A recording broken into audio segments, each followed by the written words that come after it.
Shalom, shalom, shalom, béni du Seigneur. Nous rendons toute la gloire à notre Dieu, lui qui est Père, Fils et Esprit. Nous lui rendons toute la gloire, nous le bénissons, nous le magnifions, nous le célébrons pour ce culte d'adoration qui nous permet donc de pouvoir lui adresser en ce nouveau dimanche-là. Amen. Et je prie donc dans le nom de Jésus que nos cœurs soient disposés pour recevoir la parole de vie, pour la garder et la mettre en pratique au nom de Jésus. Amen. Alors donc, nous continuons avec le thème de la moisson que le Saint-Esprit nous donne pour le semestre, donc ce dernier semestre de l'année. Amen. Tu peux le noter. Et le thème d'aujourd'hui est intitulé Les conditions de la moisson, deux points, être rempli de la sagesse divine. Je reprends les conditions de la moisson, deux points, être rempli de la sagesse divine. Amen. Et pour donc voir donc c'est les éléments donc qui sont contenus dans la parole de Dieu au sujet donc de ce thème-là. Nous allons donc nous appuyer sur la parole du Seigneur. Tu peux le noter. Proverbe chapitre 11, verset 30. Nous allons également lire Colossiens chapitre 4, verset 5. Ces deux textes de référence-là qui vont donc nous guider donc tout au long donc de l'explicitation donc de ce thème-là par la grâce du Saint-Esprit.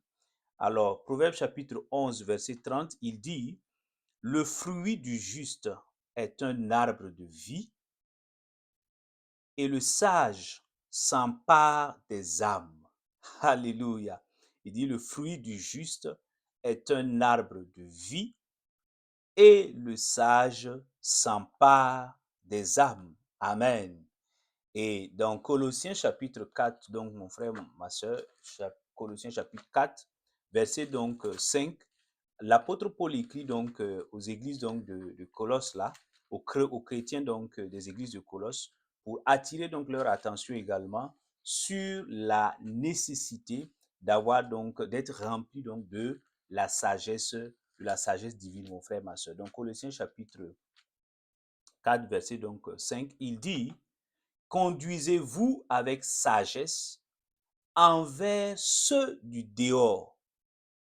Rachetez le temps. Amen. Conduisez-vous avec sagesse envers ceux du dehors. Rachetez le temps. Amen. Ceux du dehors, ce sont les non-croyants, les païens, ceux qui ne croient pas au Seigneur Jésus, ceux qui ne croient pas que le Seigneur, ceux et celles qui ne croient pas que le Seigneur Jésus est le sauveur de l'humanité. Est-ce que tu vois donc, ce sont ces personnes-là que l'apôtre Paul désigne comme des gens du dehors. Les gens du dedans, ce sont les frères et les sœurs dans la foi en Christ. Amen. Et donc, lorsque tu vois mon frère, ma sœur, le verset de base, il dit, ben, le sage, c'est la personne qui gagne des âmes, qui s'empare des âmes. Waouh, j'aime beaucoup, qui moissonne les âmes. J'aime beaucoup ce verset.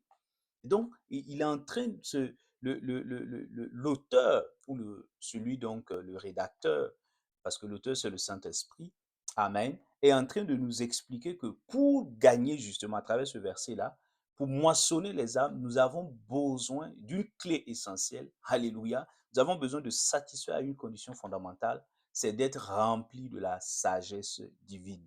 Les dimanches passés, le Saint-Esprit nous a montré quelques conditions. Nous devons être remplis donc des dons du Saint-Esprit. C'est extrêmement essentiel. Nous devons être remplis du fruit de l'Esprit pour pouvoir le manifester.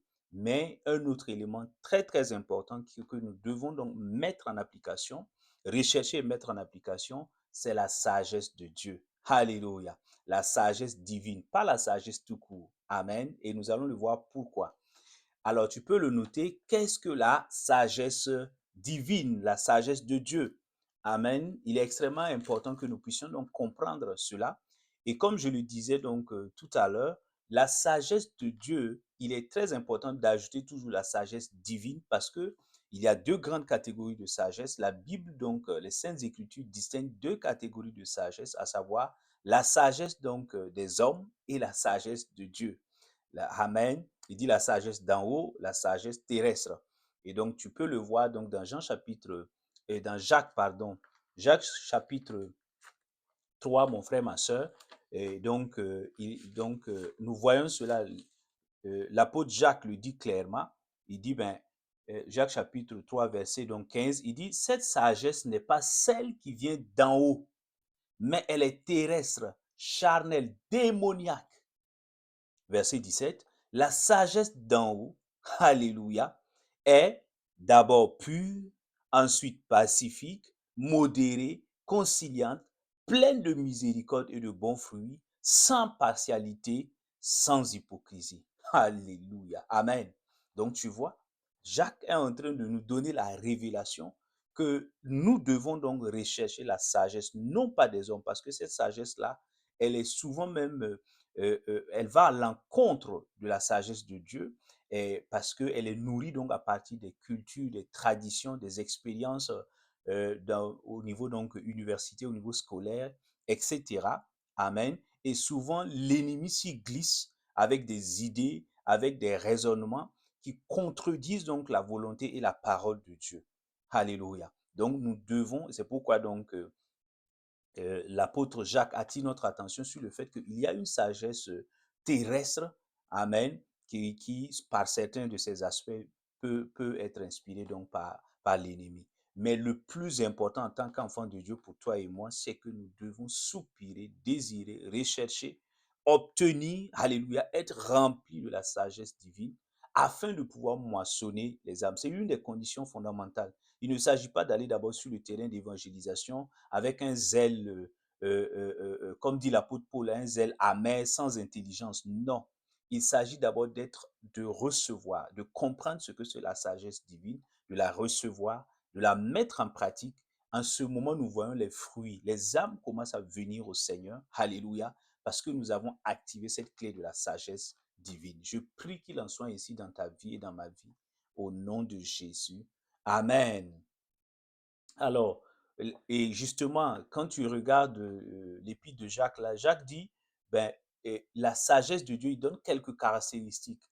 Mais il faut savoir que les Saintes Écritures nous disent clairement, dans Éphésiens chapitre 3, verset 10, là, que la sagesse de Dieu est infiniment variée. Waouh, qu'est-ce que cela veut dire? Cela veut dire que il y a différents éléments, alléluia, qui constituent donc la sagesse de Dieu. Et donc, ces éléments qui sont répertoriés par l'apôtre Jacques ne sont pas des éléments exhaustifs. Ce n'est pas l'ensemble des éléments de la sagesse divine. Non, ce sont des principaux éléments que toi et moi, nous devons comprendre, appliquer, afin donc de pouvoir gagner les âmes au Seigneur Jésus. Mais elle est infiniment variée parce qu'on continue de découvrir d'autres aspects de la sagesse de Dieu. Amen. Et même dans l'écriture de Genèse et Apocalypse, tu vois d'autres aspects de la sagesse de Dieu qui sont expliqués. Amen. Mais pour ce thème-là, nous retenons donc les principaux éléments donc, qui sont décrits par l'apôtre Jacques, mais il faut que tu puisses le noter. Donc, la sagesse de Dieu, elle est composée donc de la pureté, elle est composée donc de l'amour de Dieu, elle est composée de la retenue, la capacité à se retenir, et elle est composée donc de la bienveillance, de la capacité à éviter les conflits, alléluia, qui sont évitables. Amen. Elle est composée donc de la miséricorde. Elle est composée également de l'impartialité. Amen. De la sincérité et de bons fruits. Amen. Mais il y a tellement d'éléments. Et dans la parole de Dieu, je peux te citer quelques éléments. Nous n'allons pas les voir en profondeur donc, dans ce thème-là, mais c'est juste pour que tu comprennes, mon frère, ma soeur, que la sagesse de Dieu est infiniment variée. Amen. Et donc, quand tu prends Job 28, 28 là, la Bible explique que la sagesse de Dieu, c'est aussi la crainte de Dieu. Amen. Quelqu'un ne peut pas, un enfant de Dieu ne peut pas dire donc qu'il a la sagesse de Dieu s'il ne marche pas dans la crainte de Dieu. Job 28, 28. Amen. Nous n'allons pas le lire. Tu peux juste noter les versets et les idées. Nous allons continuer par la grâce du Seigneur. Il est dit également dans 1 Pierre chapitre 4, verset 7, que la sagesse de Dieu également, c'est la consécration à la prière. C'est lorsque toi et moi, nous commençons à vaquer de manière sérieuse à la prière. Alléluia. Et donc, c'est un élément extrêmement important de la sagesse de Dieu. Il y a également Proverbe chapitre 1, verset 5. Amen. Il dit dans ce passage-là que la sagesse de Dieu, c'est aussi l'écoute. C'est aussi le fait d'avoir le sens de l'écoute. Alléluia. Lorsqu'on parle, lorsque Dieu parle, alléluia, lorsque sa parole donc s'exprime, lorsque son esprit parle, nous devons donc pouvoir écouter, alléluia, avoir le sens de l'écoute Et même lorsque les autres parlent, alléluia, cela fait partie de la sagesse de Dieu. Donc, Proverbe chapitre 1, verset 5 en parle. Il est dit également dans Proverbe chapitre 6, verset 6, que la sagesse de Dieu est composée également du fait d'avoir le sens de l'observation de notre environnement. Alléluia. Être capable, là il prend l'exemple de la fourmi, il dit observe la fourmi et deviens sage. Alléluia. Donc, ça veut dire, nous devons être capables, la sagesse de Dieu là, ce sont ces éléments-là. Le sens de l'observation, donc de son environnement. Proverbe chapitre 8, 33 mentionne le fait que la sagesse de Dieu, c'est également l'obéissance aux instructions divines. Alléluia. La capacité donc à obéir aux instructions de Dieu fait partie donc de la sagesse divine. Alors, l'humilité, nous dit Proverbe chapitre 11, verset 2, fait également partie intégrante de la sagesse divine. Amen. Proverbe chapitre 11, verset 2. Et lorsque nous lisons Proverbe chapitre 12, verset 15, il dit, ben, la réceptivité des bons conseils, lorsque nous sommes réceptifs, le fait de pouvoir écouter, recevoir les conseils, les mettre de bons conseils, les mettre en pratique, cela également dénote de la présence de la sagesse divine en l'enfant de Dieu que tu es, que je suis. Alléluia. Et donc, Proverbe chapitre 12, verset 15 nous le dit. Et Proverbe chapitre 12, verset 15 ajoute encore que le fait, la sagesse divine, c'est également le fait d'avoir le sens de la retenue, de la retenue, la maîtrise de soi. Alléluia. Et Proverbe chapitre 19, verset 11 nous parle donc du fait d'avoir un caractère lent à la colère. Cela également fait partie intégrante de la sagesse de Dieu. Et pour terminer, ce n'est pas quelque chose d'exhaustif, c'est juste pour m'arrêter à ces éléments. Amos chapitre 5, verset 13 dit que le sens de savoir se taire au moment opportun est un élément constitutif de la sagesse divine. Alléluia. Il faut savoir se taire. Il y a un temps pour parler, un temps pour se taire. L'Ecclésiaste le dit, mais Amos également le précise en disant que le sage est celui qui sait se taire au moment opportun, dans le kairos. Alléluia. Donc je prie dans le nom de Jésus que la sagesse infiniment variée de Dieu soit ta portion, soit ma portion au nom de Jésus. Et donc, de manière générale, mon frère, ma soeur, qu'est-ce que la sagesse de Dieu? Pour te résumer tous ces éléments-là, la sagesse de Dieu, c'est la sagesse, alléluia, que Dieu donne à son enfant pour faire sa volonté, pour accomplir sa volonté, alléluia, et notamment en ce qui concerne la moisson, pour moissonner les âmes perdues. Alléluia. Donc, c'est cette sagesse-là, c'est une capacité surnaturelle, c'est une capacité divine, ça vient de Dieu. On ne naît pas, alléluia, c'est Dieu qui donne, c'est pas quelque chose qu'on acquiert par sa propre intelligence, par sa propre expérience, en lisant des livres, non, ce n'est pas d'abord, ça n'a rien d'humain, c'est une capacité surnaturelle. Alléluia. Donc, c'est pourquoi donc Jacques nous recommande de distinguer la sagesse d'en haut avec la sagesse terrestre. Alléluia. Donc, cela est inspiré de la sagesse. Et tu peux le lire dans Ésaïe 11, là. Il dit, ben, l'esprit, alléluia, de sagesse. Alléluia. L'Esprit Saint est également appelé l'esprit de sagesse. Amen. Donc, c'est l'esprit de Dieu. Tu comprends? C'est un attribut, alléluia, de Dieu, la sagesse. Tu comprends? Et donc, je prie qu'il en soit ainsi au nom de Jésus, que nous recevions, toi et moi, cette capacité surnaturelle-là de pouvoir donc moissonner les âmes, alléluia, dans ces différentes déclinaisons, au nom de Jésus. Amen.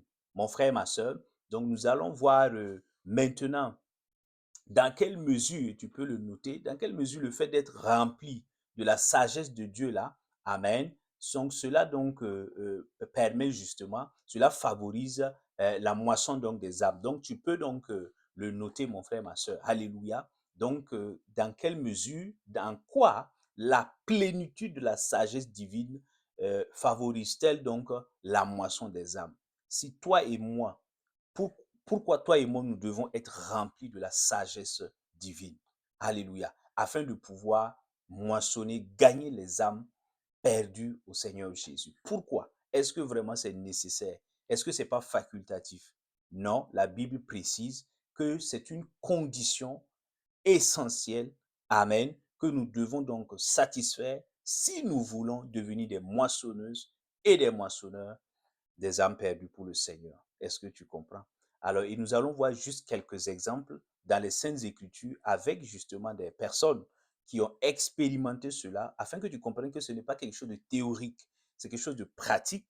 Amen. Que nous, toi et moi, nous devons recevoir et, et exercer. Alléluia. Afin donc d'atteindre le résultat. Le résultat qui est recherché ici, c'est de pouvoir gagner, c'est de pouvoir témoigner du Seigneur Jésus, la bonne nouvelle du Seigneur, et de pouvoir donc gagner les âmes au Seigneur. Alléluia. Et le premier exemple que nous allons prendre, tu peux le noter, l'exercice de la sagesse divine par le Seigneur Jésus a fini par briser, alléluia, l'incrédulité de la Samaritaine. Amen. Et donc, nous l'avons vu, je ne peux, peut-être, si tu n'as pas si tu n'as pas pu suivre le dimanche passé, je t'invite donc à revoir le fruit de l'esprit, l'une des conditions donc pour moissonner les âmes là, le fruit de l'esprit, être rempli du fruit de l'esprit. Nous avons parlé donc de ce cas-là, Jean chapitre 4, Jésus qui fait une rencontre extraordinaire avec la Samaritaine non croyante. Alléluia. Et Jésus, donc, je t'invite à lire tout le chapitre, nous n'allons pas le lire, mais je t'invite à lire tout le chapitre. Alléluia. Nous allons voir Jésus qui va manifester, alléluia, différents éléments de la sagesse divine. Amen. Donc, Jésus va manifester les différents éléments. Tu comprends, mon frère, ma soeur? Et il va donc alléluia. Et donc, dans ce passage-là, tu vois Jésus qui engage la conversation et il manifeste ces différents éléments. Quels sont ces différents éléments, mon frère, ma soeur? Lorsque tu lis le passage, tu verras que la femme va utiliser donc souvent un ton provocateur, souvent un ton malpoli, irrespectueux, souvent à la limite, voilà, très peu respectueux envers notre Seigneur Jésus. Mais tu verras que le Seigneur va faire montre, il va faire preuve de beaucoup de retenue, il va être de nature conciliante, il va manifester la miséricorde et la bienveillance envers cette femme-là qui était pécheresse, qui était dans la fornication, dans des péchés donc sexuels et autres. Est-ce que tu comprends, mon frère, ma soeur? Donc Jésus va faire, pendant que cette femme-là lui lance des pics, entre guillemets, Jésus répond toujours avec bienveillance, avec beaucoup de retenue. Alléluia. Et cela traduit justement la plénitude de la sagesse de Dieu donc en Christ Jésus. Est-ce que tu comprends? Et donc, et par là, et le premier effet donc de l'exercice de cette sagesse divine là sur la femme samaritaine, c'est que donc, premièrement, son ignorance va être brisée. Alléluia. L'ignorance va partir parce qu'elle ne savait pas, ses yeux étaient fermés, ses yeux spirituels étaient fermés. Elle ne pouvait pas, même pas comprendre les propos du Seigneur. Pendant que le Seigneur parlait de la vie éternelle, alléluia, qu'il pouvait donner sous forme d'eau vive là, elle voyait l'eau du puits. Donc elle était spirituellement, elle était complètement dans une cécité spirituelle. Amen. Et donc, petit à petit, par la manifestation de la sagesse divine, Jésus va amener cette femme-là, alléluia, à laisser donc, Jésus va briser l'ignorance donc spirituelle donc qui caractérisait cette femme. Il va briser également l'incrédulité donc de cette femme parce que cette femme avait d'autres types de croyances. Mais à la fin, nous voyons cette bonne dame-là qui laisse sa cruche-là, qui repart au village avec enthousiasme, convaincue donc d'avoir rencontré le Messie. Alléluia. Et aller donc témoigner de Jésus et revenir avec d'autres Samaritains qui vont croire au Seigneur et devenir donc des disciples du Seigneur. Waouh! Je prie dans le nom de Jésus que toi et moi, nous soyons capables, alléluia, de manifester de la retenue, de manifester de la bienveillance, d'être de nature conciliante, alléluia, afin de moissonner les âmes pour le Seigneur Jésus. Amen. Mon frère, ma soeur, le deuxième élément, le deuxième exemple que nous prenons, c'est avec, nous le voyons donc avec l'apôtre Paul. Amen. Donc, tu peux le noter, l'exercice de la sagesse divine par Paul finit par briser donc la réticence des Juifs et de certains Juifs et de certains païens. Oui, certains Juifs ne voulaient pas croire au Seigneur, certains païens donc vers lesquels donc Paul donc va s'approcher donc pour les évangéliser. Ils ne voulaient pas au départ, ils étaient très très réticents. Je te donne le texte. 1 Corinthiens chapitre 9, verset 20 à 22. 1 Corinthiens chapitre 9, verset 20 à 22, mon frère, ma soeur. Nous allons lire donc pour que tu comprennes.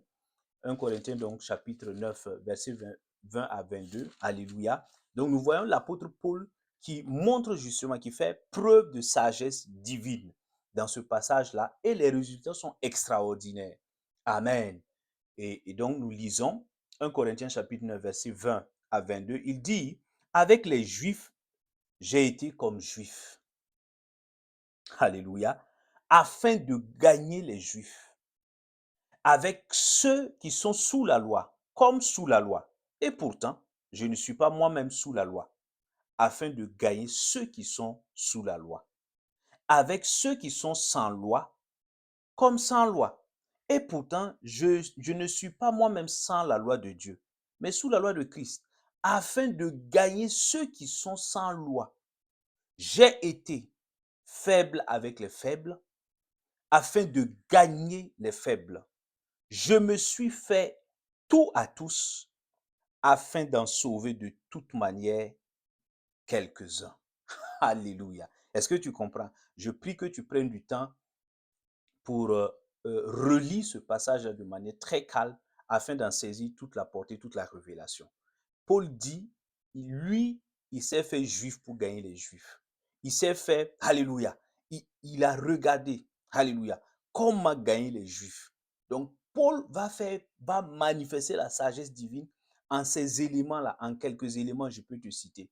Premièrement, il va essayer, donc, Paul va avoir un sens très aigu de l'observation de son environnement. Lui-même, il est né juif. Alléluia. Lui-même, il était un juif zélé. C'est la miséricorde de Dieu qu'il a rencontré et qui a fait de lui Paul. Alléluia. Sauvé par la grâce du Seigneur Jésus.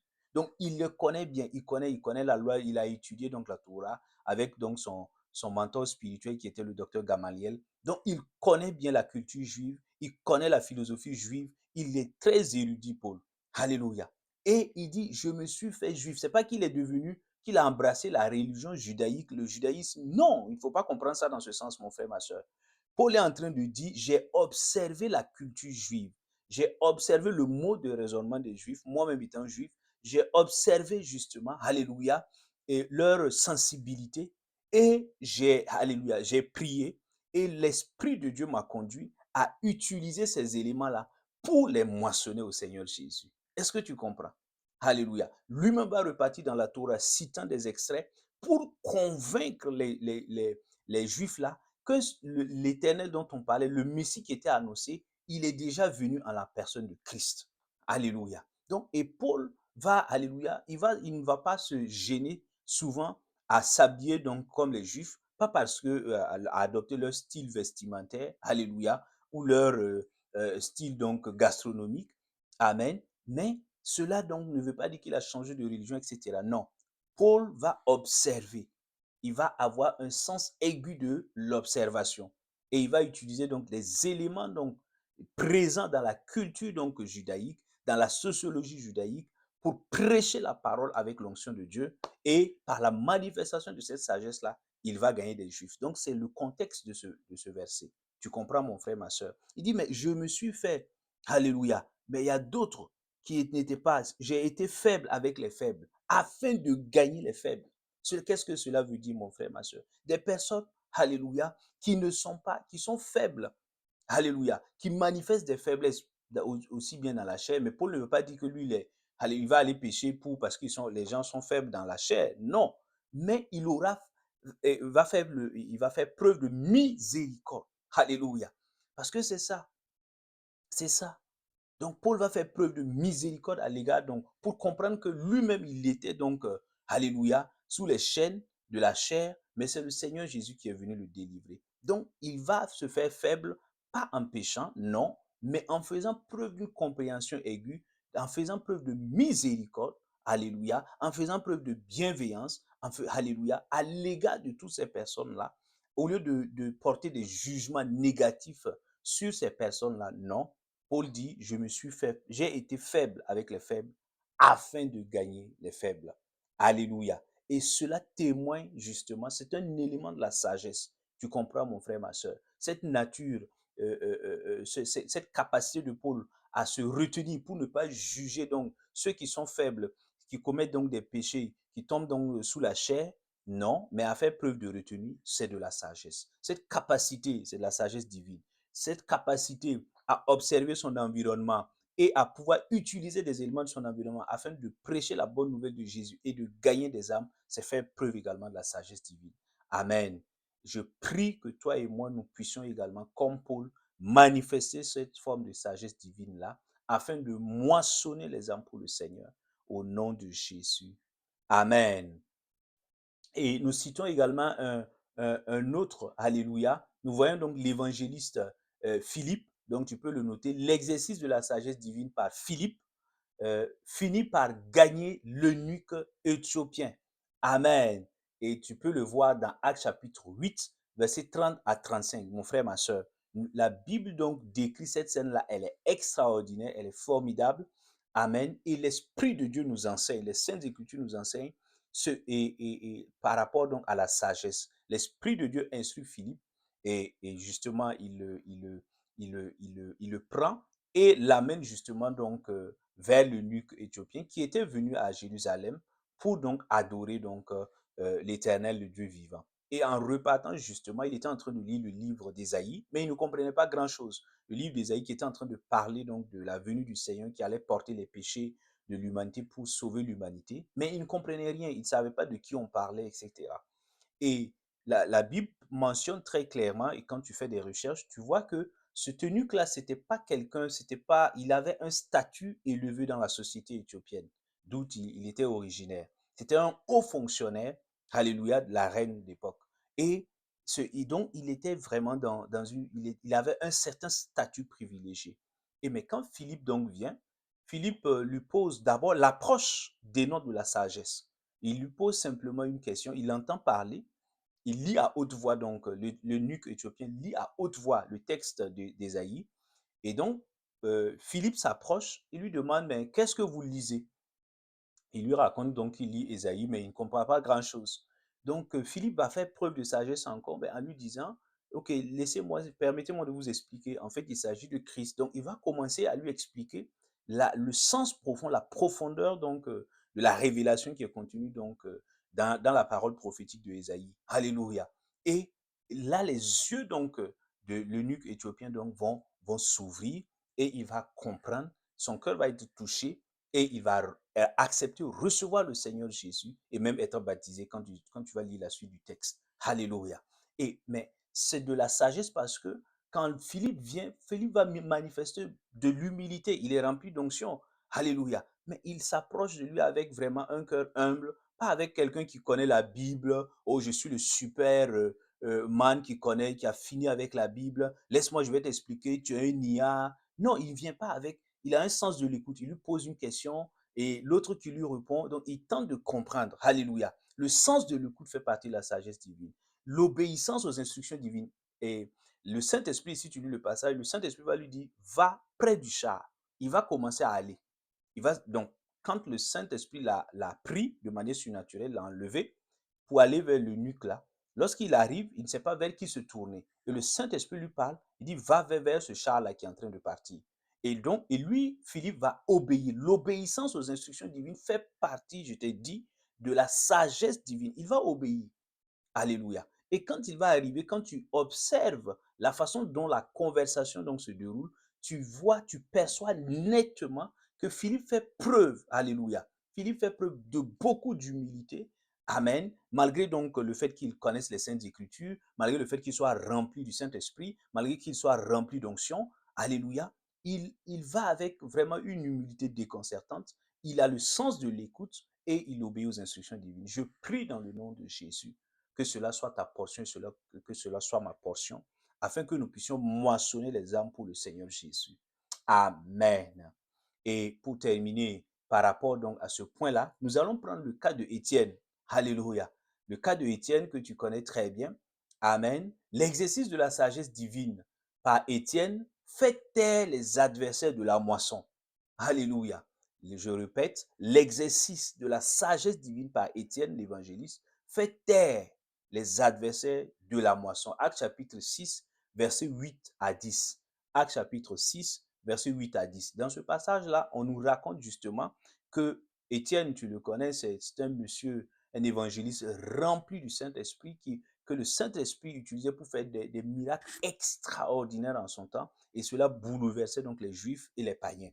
Alléluia. Et dans ce passage-là, on montre justement que Étienne donc va engager donc de vives discussions avec donc certains juifs, avec certains non-croyants, et ils vont véritablement essayer de contester avec Étienne. Mais la Bible précise, Alléluia, Actes chapitre 6, là, quand tu lis, ben, il dit que il a fait taire ses adversaires. J'aime beaucoup, Alléluia. Comme Jésus faisait taire également les Juifs qui venaient donc, souvent donc, les scribes et les pharisiens qui venaient souvent donc pour le mettre à l'épreuve, il était rempli. Et la Bible précise donc que Étienne donc était rempli de c'est par la sagesse divine. Alléluia. Actes chapitre 6 là, mon frère, ma soeur, et nous le voyons très clairement. Alléluia. Je lis le passage rapidement pour que tu vois. Actes chapitre 6, verset donc 8 à 10. Qu'est-ce qu'il dit? Ben, il dit, mais, Alléluia, Étienne, plein de grâce et de puissance, opérait de grands prodiges et des signes parmi le peuple. Quelques-uns parmi ceux de la synagogue dits des affranchis, parmi les Cyrénéens et les Alexandrins, et parmi eux de Sicile et d'Asie, se mirent à discuter avec Étienne. Mais ils n'étaient pas capables de résister à la sagesse et à l'esprit par lequel il parlait. Alléluia. Tu entends? Ils n'étaient pas capables de résister à la sagesse. La sagesse divine, ce n'était pas une sagesse terrestre. Alléluia. Les arguments que Étienne donnait, il ne pouvait pas contester. Il ne pouvait que haïr Étienne. Mais il reconnaissait au fond de que ce qu'il disait, c'était la vérité. Pourquoi? Parce que Étienne était animé par l'Esprit de Dieu, l'Esprit de sagesse. Et il était rempli de la sagesse divine. Alléluia. Et Dieu également veut que nous soyons remplis de sagesse divine pour témoigner du Seigneur Jésus, gagner les âmes, mais aussi faire taire les adversaires qui se lèvent nombreux pour empêcher les âmes de venir au Seigneur. Donc souvent, la sagesse divine va se manifester par cette capacité que tu vas recevoir, que je vais recevoir, de faire taire tout adversaire qui veut donc amener des controverses, des polémiques, alléluia, par l'argumentation. Donc c'est quelque chose d'inspiré par l'Esprit de Dieu. Amen. Et qui fait que les adversaires, donc leur bouche là, et alléluia, ils se taisent. Les adversaires se taisent. Alléluia. Et tu vas voir que ils vont être en colère, donc ils vont aller payer des soldats, etc., pour qu'on tente de le lapider, etc. Et on va voir sa fin. Tu comprends?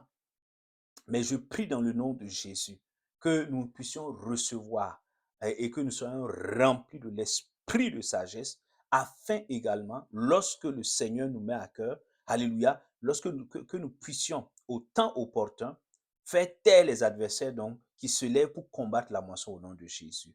Qu'il en soit ainsi dans nos vies au nom de Jésus. Amen. Et donc, mon frère, ma soeur, pour terminer, donc, tu peux noter en troisième grand point, les Saintes Écritures donc, nous donnent quelques clés pour être remplis de la sagesse de Dieu afin de pouvoir moissonner les âmes. Donc, tu peux le noter, comment être rempli de la sagesse divine afin de pouvoir moissonner les âmes pour le Seigneur Jésus. Nous allons voir quelques éléments rapidement. Ce n'est pas exhaustif, mais c'est pour que tu puisses donc avoir quelques éléments et en fait des sujets de prière chaque jour au nom de Jésus. Premier élément, les Saintes Écritures nous disent que si toi et moi, nous voulons être remplis de la sagesse divine, nous devons faire de la parole de Dieu notre nourriture quotidienne.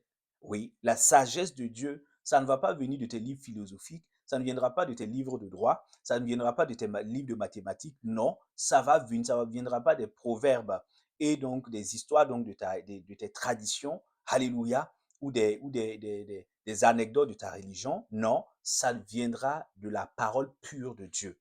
Amen. Et l'apôtre Paul le dit clairement.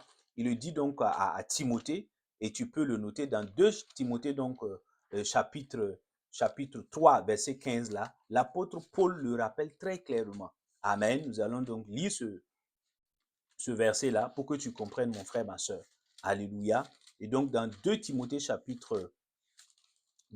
donc, chapitre 3, verset donc 15, alléluia, Paul le dit, il dit, ben, verset 15, je lis 2 Timothée chapitre 3, verset donc 15, il dit, depuis ton enfance, tu connais les écrits sacrés. Ils peuvent te donner la sagesse en vue du salut par la foi en Christ Jésus. Je répète, depuis ton enfance, tu connais les écrits sacrés, les saintes écritures. Ils peuvent te donner la sagesse en vue écoute bien, du salut par la foi en Christ Jésus, tu entends? Donc, il y a deux dimensions dans ce verset. Les saintes écritures par la méditation quotidienne, régulière et sincère, consacrée, alléluia, aux saintes écritures là, nous pouvons acquérir la sagesse divine. Amen. Afin d'être sauvés. Amen. Alléluia. Et également pour sauver d'autres personnes. Tu comprends? Donc, le salut, c'est à la fois ici personnel, mais aussi c'est pour le salut, en vue du salut des autres, par la foi en Christ Jésus. Lorsque tu médites les Écritures, alléluia, l'Esprit de Dieu commence à s'infuser profondément à toi. Amen. Et il commence à reprogrammer, à enlever toutes les mauvaises idées, toutes les mauvaises croyances qui s'étaient infiltrées dans ton esprit. Alléluia. Et il remet la pensée divine dans ta pensée. Il remet donc la saine doctrine en toi. Alléluia. Et tu peux maintenant, et tu as la révélation. Amen. Que Jésus est sauveur et Seigneur. Et tu peux utiliser, alléluia. Amen. Et tu peux utiliser cela par l'Esprit de Dieu pour convaincre, pour toucher, amen, et moissonner des âmes pour le Seigneur Jésus. C'est pourquoi l'apôtre Paul attire notre attention. L'apôtre Paul attire l'attention de Timothée et attire également aujourd'hui notre attention. Est-ce que toi et moi, nous prenons le temps de méditer sérieusement les Saintes Écritures? C'est la question que nous devons nous poser, mon frère, ma soeur. Comment pouvons-nous dire que nous voulons la sagesse divine pour manifester cette sagesse-là et moissonner les âmes si nous fermons notre Bible et nous cherchons des prophéties? Nous sommes là à la quête donc des prophètes, des impositions de main en un point fini. Comment pouvons-nous acquérir la sagesse divine, être équipés afin de moissonner les âmes? Cela est difficile, mon frère, ma soeur. Je prie dans le nom de Jésus que nous ayons cette discipline quotidienne pour aller donc chercher dans les Saintes Écritures, méditer, étudier les Saintes Écritures, afin de recevoir cette sagesse divine, cette capacité surnaturelle-là, afin de moissonner les âmes pour le Seigneur, au nom de Jésus. Amen. Deuxième point, la Bible dit, alléluia, que nous devons apprendre donc à obéir aux instructions divines.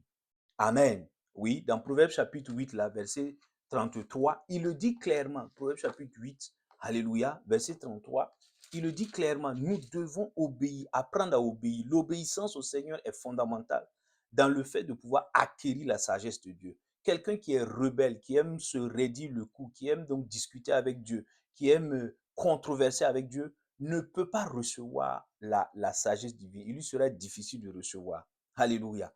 Et nous le disons, Proverbe chapitre 8, verset 33. Qu'est-ce qu'il dit là-bas? Il dit, alléluia, il dit, écoutez l'instruction et devenez sage. Ne la négligez pas. Tu entends? Écoutez l'instruction et devenez sage. L'instruction de qui? De Dieu. Est-ce que tu comprends? Dieu donne des instructions, il donne des orientations, il donne des commandements. Il dit, fais ceci, ne fais pas cela, fais ceci. C'est en recevant, c'est en acceptant obéir ainsi que nous allons acquérir la sagesse qui vient de Dieu, cette capacité-là. Et dès lors, nous serons habilités à pouvoir moissonner les âmes. Alléluia. Oui, la sagesse, souvent tu peux penser que c'est en faisant à ta manière que tu vas gagner une âme au Seigneur. Les anges rient de toi. Alléluia. Ils se moquent de toi. Parce que c'est quelque chose de charnel. Tu es en train de vouloir utiliser un moyen charnel pour une question spirituelle. Ça va échouer. Mais lorsque tu écoutes, souvent, l'instruction que Papa Bon Dieu te donne là, elle est bizarre. Elle n'est pas conforme à la pensée des hommes. Elle est totalement étrange. Alléluia. Mais lorsque tu obéis à cette instruction, tu vas voir que cette instruction va t'ouvrir la porte et tu vas pouvoir gagner les âmes et toi-même, ça va t'instruire. Alléluia. Tu seras rempli de sagesse. Amen. Et tu seras édifié. Gloire au Seigneur. Je prie dans le nom de Jésus que toi et moi, nous puissions être obéissants. Que nous puissions nous soumettre complètement et totalement au Seigneur Jésus tous les jours afin de recevoir ses instructions et de pouvoir donc ainsi développer la sagesse divine en nous, en être rempli au nom de Jésus. Amen. Le troisième point, et tu peux le noter, la Bible dit que nous devons prier avec foi. Alléluia. Pour recevoir. Jacques chapitre 1, verset 15, là, nous n'allons pas le lire. Il dit, mais si quelqu'un manque de sagesse, qu'il la demande avec foi au Seigneur. Amen. Donc, si quelqu'un pense qu'il manque de sagesse divine pour moissonner les âmes, il faut simplement demander, il faut aller avec un enfant, un cœur d'enfant, demander au Seigneur et il le donne. Alléluia, il va donner donc cette sagesse-là. C'est le cas donc de Salomon, 2 Chroniques chapitre 1, verset 10. Nous voyons Salomon qui demande simplement la sagesse pour gouverner. Et Dieu lui donne la sagesse. Pas la sagesse terrestre, parce que tout le monde, la reine de Séba, tous les gens venaient de partout dans le monde pour écouter la sagesse que Dieu avait donnée à Salomon. Mais Salomon, qu'est-ce qu'il a fait? Il a juste prié. Il a dit, Seigneur, je ne veux ni or ni argent, je veux juste la sagesse pour gouverner ton peuple. Et c'est ce que le Seigneur lui a fait. Il lui a fait. Donc, la prière, mon frère, ma soeur, toi et moi, nous devons consacrer, lorsque nous prions, mettons, ça doit être un sujet clé dans nos prières. Seigneur, remplis-moi, donne-moi d'être rempli de ta sagesse au nom de Jésus. Donne-moi d'être rempli de la sagesse d'en haut au nom de Jésus. Donc, tu dois avoir, ça doit être un élément, ça doit être un point de prière crucial dans tes sujets. Alléluia. Je prie qu'il en soit ainsi dans ta vie et dans ma vie au nom de Jésus. Amen. La Bible dit quatrièmement que nous devons donc fréquenter les sages également. L'une des clés pour recevoir la sagesse divine, Dieu dans sa grâce et dans sa miséricorde a déjà rempli certaines personnes de sa sagesse parmi nous. Alléluia. Soit parmi donc dans nos familles, comme également au niveau de l'église, etc. Même pas à l'université, au lieu de travail, etc. Il y a des personnes qui ont déjà reçu cette sagesse-là. Amen. Et la Bible dit dans Proverbe chapitre 13, verset 20, Proverbe chapitre 13, verset 20, que celui qui marche avec les sages devient sage. Alléluia. Donc, si quelqu'un est rempli, déjà dans ton milieu, ça peut être ton conducteur spirituel, ça peut être un frère dans la foi, une sœur dans la foi, qui a déjà, quand on observe ses paroles, quand on regarde sa conduite, elle fait preuve, elle manifeste la sagesse divine. Donc, il faut juste aller, mon frère, ma sœur, dans une démarche d'humilité pour apprendre, alléluia, pour donc sympathiser, pour se tisser, se lier d'amitié et en fréquentant cette personne régulièrement, avec sincérité, avec bonne foi, nous allons également bénéficier et recevoir par là la sagesse divine. Mais si nous sommes orgueilleux, nous rejetons, nous brisons donc ces relations-là et nous allons manquer de sagesse. Dieu passe toujours par un homme pour bénir un autre. Alléluia. Donc veillons sur nos relations, mon frère, ma soeur. Alléluia. Peut-être que Dieu avait placé cette personne-là ou ces personnes autour de toi. Et toi, tu as laissé le diable mettre des conflits, des tensions entre vous et il y a eu une distance qui s'est créée, un fossé. Et Dieu voulait passer par ces gens-là pour que tu reçoives la sagesse divine, afin donc d'être un canal de bénédiction et de pouvoir moissonner les âmes. Mais en cédant donc à ces choses-là, à ces conflits-là, mon frère, ma soeur, tu as été privé donc de cette sagesse divine qui fait que tu stagnes. Alléluia. Je prie dans le nom de Jésus que tu puisses donc avoir cette humilité pour fréquenter les personnes sages que Dieu a placées déjà autour de toi au nom de Jésus. Amen. Et pour terminer, mon frère, ma soeur, sur ce point, la Bible dit que si nous voulons recevoir, être remplis donc de la sagesse, nous devons simplement avoir cette discipline-là de communier, de passer donc du temps, d'avoir des temps d'intimité avec le Saint-Esprit chaque jour donc de nos vies. Amen. Donc, il le dit clairement, alléluia, dans 2 Timothée chapitre 1, verset 7 là, il dit, mais vous n'avez pas reçu un esprit de timidité, un esprit de peur, vous avez reçu un esprit de sagesse, un esprit de force, un esprit d'amour. Donc, l'Esprit Saint qui est en nous, alléluia, lorsque nous avons cru au Seigneur Jésus, cet esprit-là s'appelle également l'esprit de sagesse. Ésaïe 11, verset 2, il le dit encore. Donc, l'Esprit Saint est déjà en toi et en moi. Maintenant, pour que la sagesse, pour que cette sagesse divine-là abonde, qu'elle soit activée en nous, nous devons simplement, alléluia, aller à la rencontre du Saint-Esprit dans l'intimité, dans des moments de retraite, dans des moments donc de recherche personnelle du Saint-Esprit. Alléluia. Amen. Et nous allons, au fur et à mesure, c'est une relation constructive. Alléluia. Empreinte donc de confiance, d'amour, de bienveillance. Et donc, le Saint-Esprit va activer donc cette sagesse-là, lui qui est l'esprit de sagesse déjà en nous. Amen. Et tu vas voir que par là, devant des situations, le Saint-Esprit va dire, utilise ceci, utilise cela. Et tu vas voir que la personne vers qui donc tu te tournes pour témoigner de Jésus, pour parler du Seigneur, va être touchée. Elle va venir au Seigneur et le ciel sera dans la joie. Alléluia. Je prie dans le nom de Jésus que toi et moi, nous ne négligeons pas nos temps d'intimité avec le Saint-Esprit. Je prie que nous ayons cette discipline pour chercher réellement le Saint-Esprit qui est déjà là disponible, qui nous attend dans le lieu secret. Que nous puissions, alléluia, renoncer donc au confort des sommeils donc souvent inutiles, que nous puissions renoncer donc à certains conforts inutiles, que nous puissions prendre des temps de jeûne, alléluia, d'intimité, pas pour demander donc des bénédictions matérielles financières, mais pour chercher donc le Saint-Esprit et de laisser donc qu'il infuse sa sagesse en nous afin que nous puissions moissonner les âmes. Je prie qu'il en soit ainsi dans nos vies au nom de Jésus. Je bénis ta semaine, mon frère, ma soeur. Je déclare que chaque jour de cette nouvelle semaine est béni au nom de Jésus. Ta vie est préservée par le sang de l'agneau. Je prie que la puissance de Dieu se manifeste au cours de cette semaine-là, afin que tu aies des témoignages, alléluia, au nom de Jésus, et qu'à partir de ces témoignages-là, tu commences à parler, donc, tu prennes ces témoignages-là pour en parler aux autres, alléluia, et par la sagesse, alléluia, que tu puisses moissonner donc des âmes pour le Seigneur au nom de Jésus. Et pendant que tu t'occupes donc des affaires de Papa bon Dieu, je prie dans le nom de Jésus que Papa bon Dieu, qui est déjà un Père responsable, s'occupe parfaitement de tout ce que tu as comme enjeu, défi, problème, au nom de Jésus-Christ de Nazareth. Que tu ne manques de rien au nom de Jésus, au nom puissant de Christ Jésus. Amen. Donc nous nous arrêtons là, mon frère, ma soeur. Nous nous retrouvons dimanche prochain par la grâce de Dieu pour continuer donc de parler de la moisson. D'ici là, que la faveur de Dieu continue de t'accompagner. Au nom de Christ Jésus. Amen, amen, amen. Shalom, shalom, shalom.